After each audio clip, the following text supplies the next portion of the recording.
Happy New Year, everyone. It's AEW's final show of 2025 and the first Meerkat Ultra video of 2026, and it's hot off the results of the pay-per-view where MJF, Maxwell Jacob Friedman, is your new AEW World Heavyweight Champion.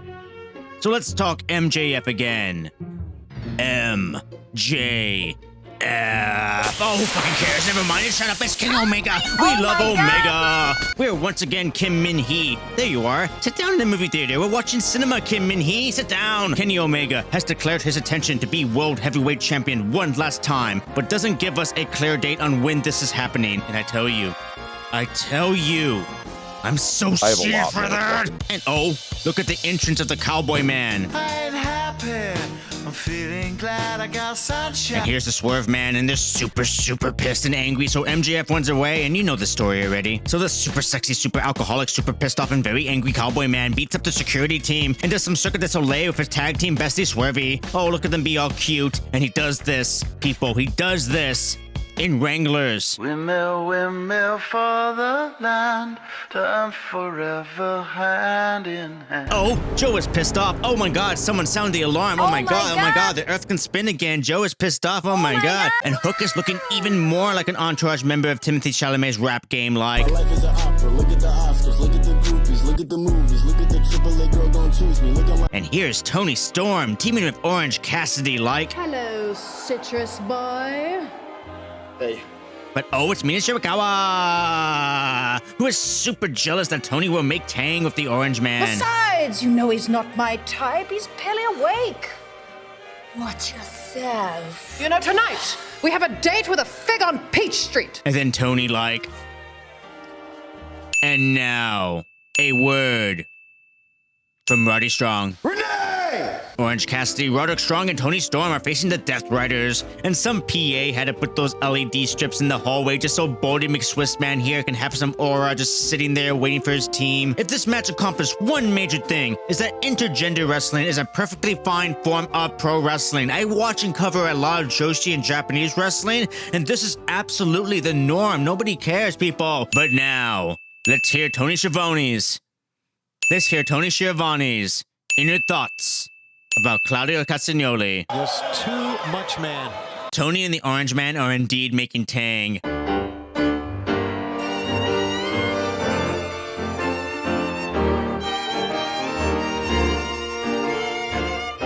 And let's see how Roddy solves arguments with his wife. Tony with her ass. Orange Man going spinny spin like a spinny Looney Tune. Oh, Yuta is here to ruin everything, and Claudio knocks out the Orange Man for the victory. Oh, Mina Shirakawa is still jelly over oranges. Oh.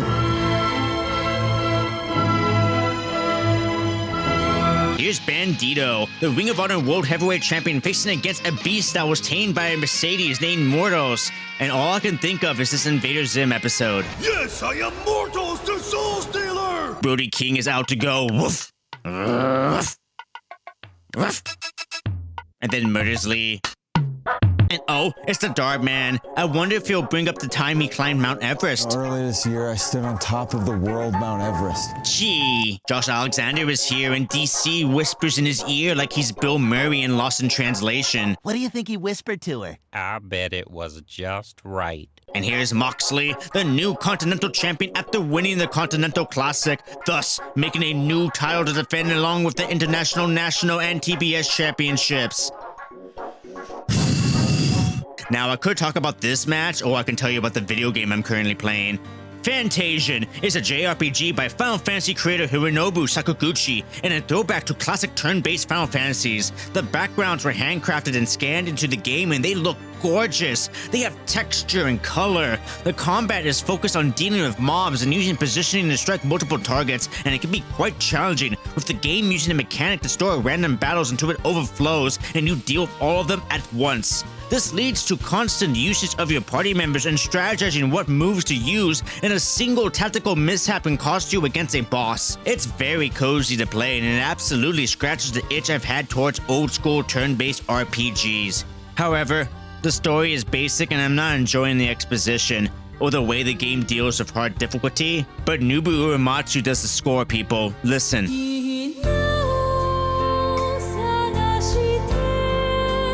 Will Alexander tap out like John Cena? No, I don't hear the cries of a million fans. Oh, the Triangle of Madness is here, and those evil gargoyles, those evil shining twins, those little Undertaker girls are like... Sisters of Sin, we come for the win. Exactly. And eventually, the TNT International, Continental, and National Championships power will combine, and you'll get... Captain Planet! Captain Planet, he's our hero. Gonna take pollution down to zero. He's our powers magnified, and he's fighting on the planet side. The power is yours. Here's the Death Riders with another promo, and yet again, Unfun Dan sounding like a motivational speaker. Because at the end of the day, it don't matter if you're Darby Allin, it don't matter if you are the Hurt Syndicate 2026. It is Death Riders against the world. Finally, it's the final match of AEW's 2025. Willow Nightingale to face Mercedes Mone for her TBS championship. And oh, I love the outfit, Mercedes. Mercedes Mone's downfall continues as she started to get desperate toward the end. She tried to land a flash pin, but the strength of Willow kept her in the game, and she ends up forcing a Babe with the powerbomb on Mercedes Mone to lay her out like a ragdoll and pin her. After 584 days, Mercedes has lost her main title. Willow celebrates as a dual champion, while Mercedes finishes her year in the darkest parts of her mind. This image perfectly captures that lonely, sad feeling on New Year's Eve. The reflection of the year, the anxiety to do better. Sometimes all one wants to do is just stay right where they are. It really gives Phantom Thread vibes of Daniel Day-Lewis on New Year's Eve, so focused on the art of it all. The collecting of belts, the self, while the other was partying, making friends, and having fun. And look who is rewarded in the end. While you sit there, Ultimo Monet ultimately meant nothing.